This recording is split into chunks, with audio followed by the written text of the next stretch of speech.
Hi, ഞാൻ ബിന്ദു. എൻ്റെ YouTube channel chilli ജാസ്മിനിലേക്ക് എല്ലാവർക്കും സ്വാഗതം. എല്ലാവർക്കും വളർത്താൻ സാധിക്കുന്നതും എല്ലാവർക്കും ഇഷ്ടമുള്ളതുമായ ഒരു പച്ചക്കറി ഇനമാണ് പച്ചപ്പയർ. അപ്പോൾ അത് പൂവിടുന്ന അവസരത്തിൽ അതിൻ്റെ പൂക്കൾ കൊഴിഞ്ഞു പോകുന്നു, കായ്കൾ ഉണ്ടാകുന്നില്ല, അങ്ങനെയുള്ള പല പരാതികളും ആൾക്കാർ പറയാറുണ്ട്. പയറിന് കൊടുക്കാൻ സാധിക്കുന്ന ഒരു കിടിലൻ ജൈവവളത്തിനെ കുറിച്ചാണ്, നമ്മുടെ വീട്ടിൽ വെച്ച് തന്നെ ഉണ്ടാക്കിയെടുക്കാൻ പറ്റുന്ന ഒരു വളത്തിനെ കുറിച്ചുള്ളതാണ് ഇന്നത്തെ നമ്മുടെ വീഡിയോ. അത് നമ്മൾ ഇതുപോലെ ഉണ്ടാക്കി വെച്ചിരിക്കുന്നതാണ്. ഇതെങ്ങനെയാണ് ഉണ്ടാക്കുന്നതെന്നും എങ്ങനെയാണ് ഉപയോഗിക്കുന്നതെന്നും ഞാൻ ഈ വീഡിയോയിൽ പറഞ്ഞു തരുന്നുണ്ട്. സ്കിപ്പ് ചെയ്യാതെ എല്ലാവരും വീഡിയോ മുഴുവനായി കാണണം. നമ്മൾ വളം ഉണ്ടാക്കുന്നതിലേക്ക് പോകുന്നതിന് മുന്നേ ഇവിടെ നിൽക്കുന്ന പല ഘട്ടങ്ങളിലുള്ള പയറിൻ്റെ ചെടികൾ ഞാൻ കാണിച്ചു തരാവേ. മഴക്കാലത്ത് നമ്മൾ പയർ കുഴിച്ചിടുമ്പോൾ പയർ വെള്ളത്തിലിട്ട് കുതിർത്ത് ഇതുപോലൊരു തുണിക്കകത്ത് കെട്ടി വയ്ക്കണം. ഒരു 2 ദിവസം കൊണ്ട് അതിന് മുള പൊട്ടി വരും. ഇപ്പോൾ ഇതായിട്ടില്ല, കണ്ടോ, ഇതേപോലെ ഞാൻ കെട്ടി വെക്കുക ചെയ്യുന്നത്. അങ്ങനെ മുളച്ചതിന് ശേഷം മാത്രമാണ് മഴക്കാലത്ത് ഞാൻ വിത്തുകൾ പാകാറ്. അങ്ങനെ കുഴിച്ചിട്ട വിത്തുകൾ കിളുത്ത് വരുന്നതാണ്, കണ്ടോ, ഈ ഒരവസ്ഥയിലാണ്. ഇത് ഒരേ ഒപ്പം കുഴിച്ചിട്ടതാണെങ്കിലും പല ഘട്ടങ്ങളിലായിട്ട് അവർ വളർന്നു വന്നിരിക്കുന്നത്, കണ്ടോ. ഇത് കണ്ടോ, ഇതേപോലെ ഇങ്ങനെ ഇട്ടിട്ട് അവർ മുകളിലേക്ക് വന്ന് ഇലകൾ വിരിയുക ചെയ്യുന്നത്. ഇതേപോലെ മുളച്ചു വരുന്ന പയർ നമ്മളൊരു 6 ഇഞ്ചൊക്കെ എങ്കിലും ഉയരം വരുമ്പോൾ മുതലാണ് നമ്മൾ വളം ചെയ്തു തുടങ്ങുന്നത്. നമ്മളിങ്ങനെ മുളച്ചു വരുന്ന അവസരത്തിൽ ഒരു വളവും ചെയ്യണ്ട. ഒരു ഘട്ടത്തിലെ വളം ചെയ്തു കഴിഞ്ഞാൽ ഇതേപോലെ പയർ വള്ളി വീശി തുടങ്ങും. അങ്ങനെ വള്ളി വീശി തുടങ്ങുമ്പോൾ നമ്മൾ ചെയ്യേണ്ടത് ഇതേപോലെ പടരാനുള്ള സൗകര്യം ഉണ്ടാക്കി കൊടുക്കുക എന്നുള്ളതാണ്. പിന്നെ വള്ളി വീശി വന്നു കഴിഞ്ഞാൽ പിന്നെ നമ്മൾ വളം കൊടുക്കുന്നതെന്ന് പറഞ്ഞാൽ എല്ലാ ആഴ്ചയിലും വളം കൊടുക്കണം. അത് ഏതെങ്കിലും ജൈവവളം, കമ്പോസ്റ്റ് വളമാണ് ഏറ്റവും നല്ലത്. അപ്പോൾ നമ്മൾ ചാണകപ്പൊടി പോലെയുള്ള എന്തെങ്കിലും വളം ഇട്ട് കൊടുക്കുക. വളം ഇട്ട് കൊടുക്കുന്നതിനൊപ്പം നമ്മൾ മണ്ണിട്ട് മൂടണം. അതുപോലെ തന്നെ അതിനെന്തെങ്കിലും പുതയിട്ട് കൊടുക്കണം. അങ്ങനെ പുതയിട്ട് കൊടുക്കുകയാണെങ്കിലത്തെ ഒരു ഗുണമെന്ന് പറയുന്നത് ചെടിയുടെ ചുവട്ടിൽ നനവ് നിലനിൽക്കും. അതുപോലെ തന്നെ ചെടിയുടെ ചുവട്ടിൽ കളകൾ വളരാതിരിക്കുകയും ചെയ്യും. എപ്പോഴും നനവ് നിലനിൽക്കേണ്ടുന്ന ഒരു ചെടിയാണ് പയർ. വളരുന്ന പ്രായത്തിൽ പയറിന് കൊടുക്കാൻ ഏറ്റവും നല്ല വളമാണ് പച്ച ചാണകത്തിൻ്റെ സ്ലറി.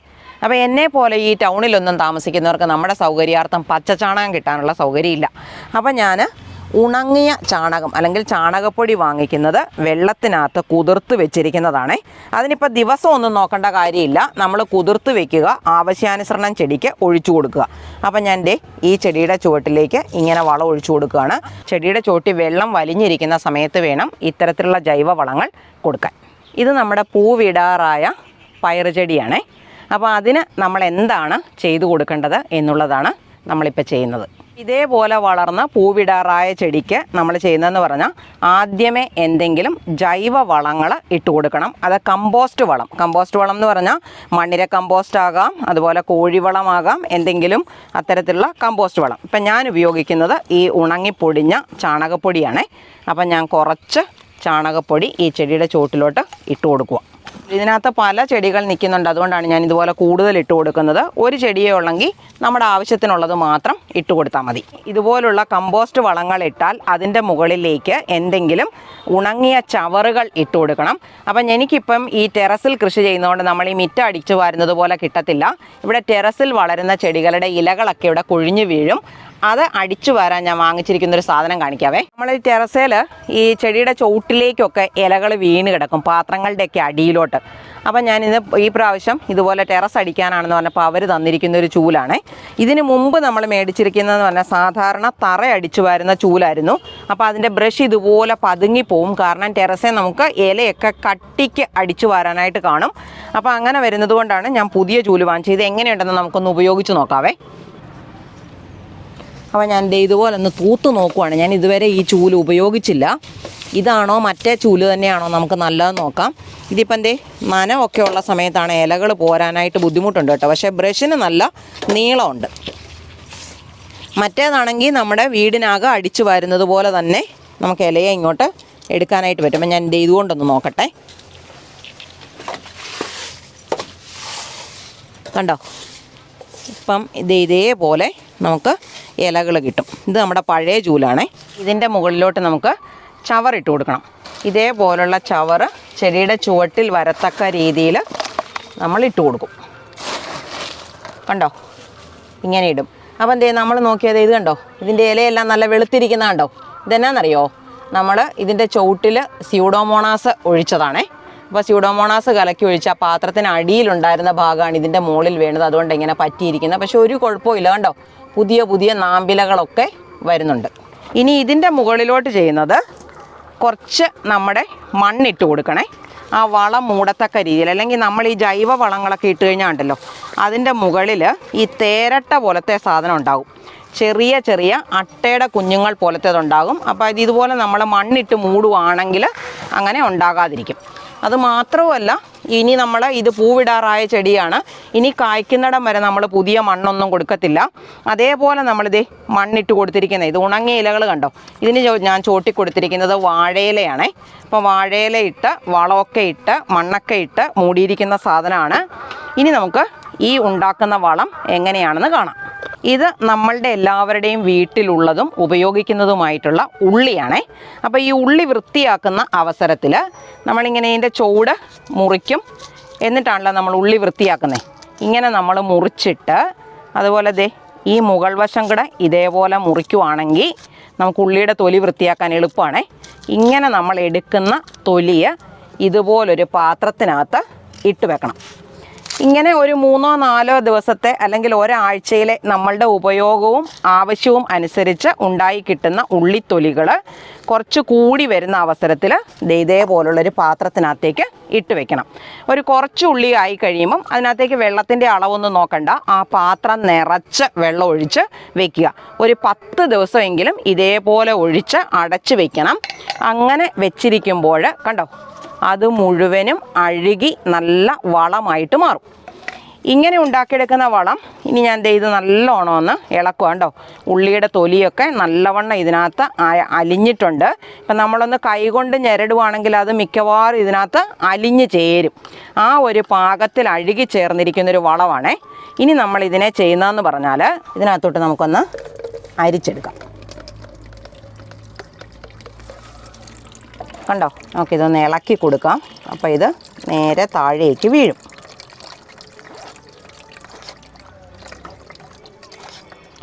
ഇനി ഇങ്ങനെ വരുന്ന ഈ പിശിടിനെ നമുക്ക് ചെടിയുടെ ചുവട്ടിലേക്ക് ഇടാം, അല്ലെങ്കിൽ നമ്മളെടുത്ത പാത്രത്തിലേക്ക് തന്നെ വീണ്ടും ഇട്ട് വെക്കുക. അതുപോലെ അതിനകത്തേക്ക് തന്നെ ഉള്ളിത്തൊലി ഇട്ട് വെച്ചാലും കുഴപ്പമില്ല.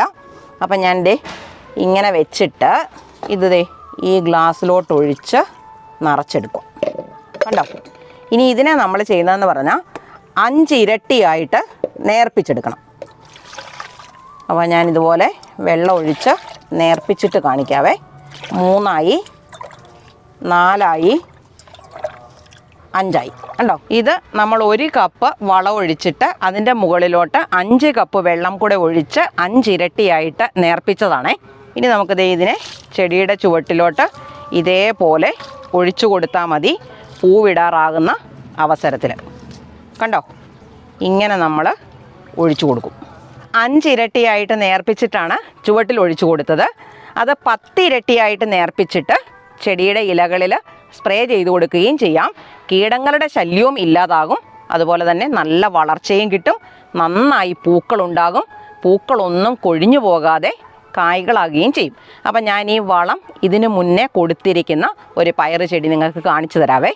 ഇത് നമ്മൾ അതേപോലെ വളമിട്ട് മണ്ണിട്ട് കൂട്ടി നമ്മൾ ഈ പറയുന്നത് പോലെയുള്ള ഇന്നുണ്ടാക്കിയ വളം ഒഴിച്ചു കൊടുത്തതിന് ശേഷം ചെടിക്ക് വന്നിരിക്കുന്ന മാറ്റമാണ്. നന്നായിട്ട് കണ്ടോ, കായ്കളൊക്കെ പിടിച്ചു തുടങ്ങി. പൂക്കളൊന്നും പൊഴിഞ്ഞു പോകാതെ കായ പിടിച്ചു തുടങ്ങി. ഇങ്ങനെ നമ്മുടെ ഈ പയറിൻ്റെ പൂക്കളെന്ന് പറഞ്ഞു കഴിഞ്ഞാൽ, പയറിൻ്റെ പൂക്കൾ വിരിഞ്ഞു കഴിഞ്ഞാൽ ഒരു 8-9 ദിവസത്തിനുള്ളിൽ നമുക്ക് പയർ വിളവെടുക്കാറാകും. അപ്പം മൂത്ത് പോകാതെ നമ്മൾ പയർ വിളവെടുക്കുക എന്നുള്ള കാര്യവും നമ്മൾ ശ്രദ്ധിക്കാനുള്ളതാണ്. എല്ലാവരും ഈ വളം ഒന്നുണ്ടാക്കി നമ്മുടെ പയറിൻ്റെ ചെടികൾക്ക് പൂവിടാറാകുന്ന അവസരത്തിൽ ഒന്ന് ഉപയോഗിച്ച് നോക്കണേ. എന്നിട്ട് നിങ്ങളുടെ അഭിപ്രായം കമൻറ്റ് ചെയ്യാനും മറന്നു പോകരുത്. അപ്പോൾ നമുക്ക് വീഡിയോ അവസാനിപ്പിക്കുന്നതിന് മുന്നേ ഒരു ചെറിയ വിളവെടുപ്പും കൂടെ നടത്താം. ഈ പഴുത്ത് നിൽക്കുന്ന തക്കാളി ആദ്യം വിളവെടുക്കാവേ. പഴുത്തതും കളറായി തുടങ്ങിയതും നമുക്ക് വിളവെടുക്കുന്നതാണ് നല്ലത്. അത് വീട്ടിൽ കൊണ്ട് വെച്ചിരുന്നാലും അവരങ്ങ് പഴുത്തോളും. ഇവിടെ നിന്ന് കഴിഞ്ഞാൽ ചിലപ്പോൾ കിളികളൊക്കെ കൊത്തി അത് നമുക്ക് നഷ്ടമാവും. ഇനി ഈ സമയത്തെന്ന് പറഞ്ഞാൽ കുറച്ച് ദിവസങ്ങൾ നല്ലപോലെ വെയിൽ തെളിഞ്ഞേച്ച് പുതിയതായിട്ട് ഇനി മഴ തുടങ്ങിയിരിക്കുക നിർത്താതെ. അങ്ങനെ മഴ തുടങ്ങുന്ന അവസരത്തിൽ തക്കാളിയുടെ കായ്കൾ വിണ്ട് കീറിപ്പോകാനുള്ള സാധ്യതയുണ്ട്. ഇതേലേയും കൂടെ നമുക്ക് തക്കാളി പറിച്ചെടുക്കാവേ. ഇതുകൊണ്ട് ഞാൻ പറഞ്ഞില്ലേ, കിളികൾ വന്ന് കൊത്തും പഴുത്ത് നിൽക്കുമ്പം. അവർക്ക് പഴം തിന്നാൻ വേണ്ടിയിട്ടാണ്. അപ്പം ഞാൻ ഇതിൻ്റെ ചോട്ടിലോട്ട് ഇടുക, അവിടെ കിടന്ന് തൈ കിളുത്തോളും. എൻ്റെ ഇവിടെ ഉണ്ട്, അതുപോലെ ഇതുണ്ട്. ഇത്രയും തക്കാളിയാണ് ഇന്ന് ഇതേന്ന് കിട്ടിയത്. ഇത് നമ്മുടെ പഴുത്ത് നിൽക്കുന്ന ഇസ്രയേലി ഓറഞ്ചാണേ, കണ്ടോ. ഇത് നമുക്ക് ജ്യൂസ് അടിക്കാൻ ഭയങ്കര നല്ലതാണ്. ഇതെങ്ങനെയാണ് ജ്യൂസ് അടിക്കേണ്ടതെന്നൊക്കെ ഞാൻ നേരത്തെ പറഞ്ഞു തന്നിട്ടുണ്ട്. അപ്പോൾ ഇത് 5-6 പഴുത്തുണ്ടായിരുന്നുള്ളൂ. ഇഷ്ടംപോലെ ഇതേ പച്ചകളൊക്കെ ഉണ്ട് ഇതിൽ. നമുക്ക് അടുത്തെടുക്കാം. ഇത് നമ്മുടെ ഒരു മൽബറിയുടെ ചെടിയാണേ. എനിക്ക് ആദ്യം ഇവിടെ ഉണ്ടായിരുന്ന ബ്രസീലിയൻ മൽബറി എങ്ങനെയോ ഉണങ്ങിപ്പോയി. അതൊക്കെ ചെടി വളർത്തുന്നവരുടെ ഇടയിൽ സംഭവിക്കുന്നതാണ്.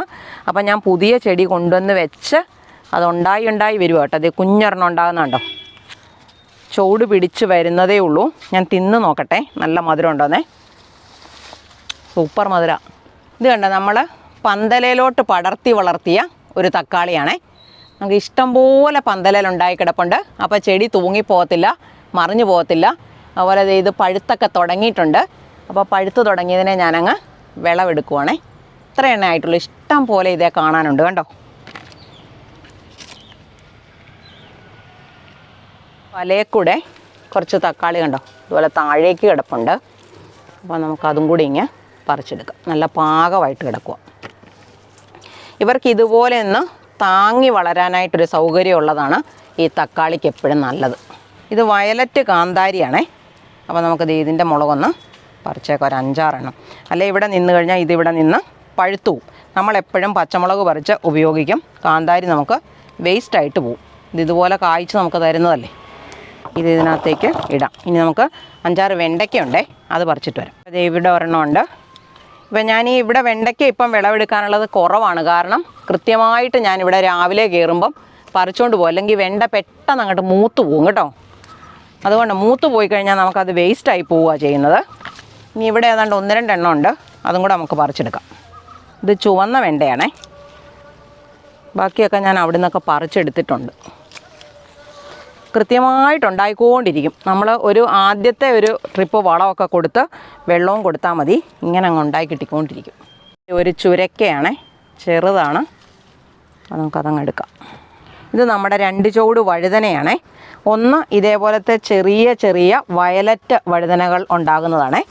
അപ്പം ഞാൻ ഇതിനെ അങ്ങ് പറിച്ചെടുക്കുക. വഴുതനയൊക്കെ നമുക്ക് അധികം വിളഞ്ഞു പോകാതെ കിട്ടുന്നതാണ് നല്ലത്. അപ്പോൾ ഇതിലൊരു 2-3 എണ്ണം ഉണ്ട്. ഞാൻ 2 എണ്ണമാണ് പറിച്ചത്, മറ്റേത് കുറച്ചുകൂടെ ചെറുതാണ്. പിന്നെ ഇത് ഇവിടെ പച്ച വഴുതനയാണ്, അത് ഉണ്ടായി വരുന്നതേ ഉള്ളൂ കണ്ടോ, ഉണ്ടായി തുടങ്ങിയിട്ടുണ്ട് കണ്ടോ. ഇത് വെളുത്ത കത്രിക്കയാണേ.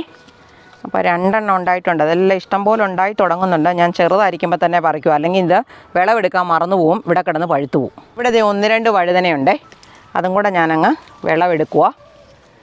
വിളവെടുത്തിട്ട് നമുക്കിവർക്ക് വളം ഇട്ട് കൊടുത്താലേ ഉള്ളൂ വീണ്ടും വീണ്ടും ഉണ്ടാകത്തുള്ളൂ. അപ്പോൾ 1-2 വഴുതനങ്ങയൊക്കെ ഇവിടെ ഉണ്ട്. അതെല്ലാം എടുത്ത് കഴിഞ്ഞിട്ട് വേണം ഇനി നമുക്കിവർക്ക് വളം കൊടുക്കാൻ. ഇത് 2-3 വരയൻ പീച്ചിലാണേ. വലിപ്പം കണ്ടിട്ട് ഇത് മൂത്ത് പോയെന്നൊന്നും വിചാരിക്കണം. നമുക്കിങ്ങനെ ഞെക്കുമ്പം ഞെക്ക് കൊള്ളുന്നുണ്ടെങ്കിൽ മൂത്ത് പോയിട്ടില്ല കേട്ടോ. അപ്പം അതാ കൊട്ടയ്ക്കകത്ത് കൊള്ളത്തില്ല. ഞാൻ ഇതങ്ങ് പറിച്ചെടുക്കുക. ഇങ്ങനെ എടുത്താലേ ഉള്ളൂ വീണ്ടും ഇവരുണ്ടാകത്തുള്ളൂ. അല്ല, നല്ല നീളം വയ്ക്കുന്ന ഇനം പീച്ചിലാണ്. ഇത് ഇവിടെ ഉണ്ടൊരെണ്ണം കണ്ടോ. ഇത്രയും പീച്ചിൽ നമുക്ക് കിട്ടിയിട്ടുണ്ടേ. കഴിഞ്ഞ ദിവസം നമ്മൾ നട്ടുപിടിപ്പിച്ച, നമ്മൾ പറഞ്ഞില്ലേ അടുത്ത വീഡിയോയ്ക്ക് വരുമ്പോഴത്തേക്കിന് ഇവർ ചുവട് പിടിച്ച് കാണുമെന്ന് പറഞ്ഞില്ലേ. പക്ഷെ നമ്മൾ വിചാരിച്ച പോലെ ഈ ഇല ഉണങ്ങിപ്പോയില്ല കേട്ടോ. അയ്യോ, ഇതിൻ്റെ മുകളിലോട്ട് മണ്ണ് വന്നങ്ങ് നിറഞ്ഞല്ലോ. അത് പോയി കണ്ടോ. അങ്ങനെ മണ്ണ് വന്ന് കൂടിക്കിടന്നാൽ അത് പോവും. ഇതേ അടുത്തതും ചുവട് പിടിച്ച് കണ്ടോ. അപ്പോൾ ഇതിനിടയ്ക്ക് നമുക്ക് വേറൊരു ചെടി കൊണ്ടുവന്ന് വേറെ 2 മുളക് നമുക്ക് നട്ടുപിടിപ്പിക്കണം. ഇത് നമ്മളിത് അന്ന് മണ്ട വെട്ടിക്കളഞ്ഞ വെണ്ടയാണേ. കണ്ടോ, ശകരങ്ങൾ വന്നിട്ട് അതിലെല്ലാം പൂവിടുന്നത് കണ്ടോ. അപ്പോൾ ഇതേന്ന് കിട്ടുന്ന വെണ്ടയ്ക്ക മതി നമുക്ക് ധാരാളം. അതുപോലെ ഇത് ഇവിടെ ഞാൻ വേറെ വെണ്ട തൈ ഞാൻ നട്ടുപിടിപ്പിച്ചിട്ടുണ്ടായിരുന്നേ. ഇതെല്ലാം ആനക്കൊമ്പൻ വെണ്ടയാണേ. ആനക്കൊമ്പൻ വെണ്ടയാണ് നമ്മൾ നടുന്നതെങ്കിൽ നമുക്ക് 2 എണ്ണ ഉണ്ടായി കിട്ടിയുള്ളെങ്കിലും ഒരു തോരൻ വെക്കാനുള്ളത് കിട്ടും. കണ്ടോ, നല്ല വലിപ്പമുള്ള വെണ്ടയ്ക്കാണ് കിട്ടിയിരിക്കുന്നത്. ഈ പയറുണ്ടായിരിക്കുന്ന കണ്ടോ. ഇങ്ങനെ പയറുണ്ടാകുമ്പോൾ ഇതിൻ്റെ അറ്റം ഇതേപോലെ നീണ്ടു പോവുകയാണെങ്കിൽ മൈക്രോ ന്യൂട്രിയൻറ്റിൻ്റെ കുറവ് കൊണ്ടാണേ. അപ്പം നമ്മൾ ഒരു സ്പൂൺ മൈക്രോ ന്യൂട്രിയൻ്റ് ഒരു 1 ലിറ്റർ വെള്ളത്തിനകത്ത് കലക്കി ചെടിയുടെ ചുവട്ടിൽ ഒഴിച്ചു കൊടുത്താൽ മതി.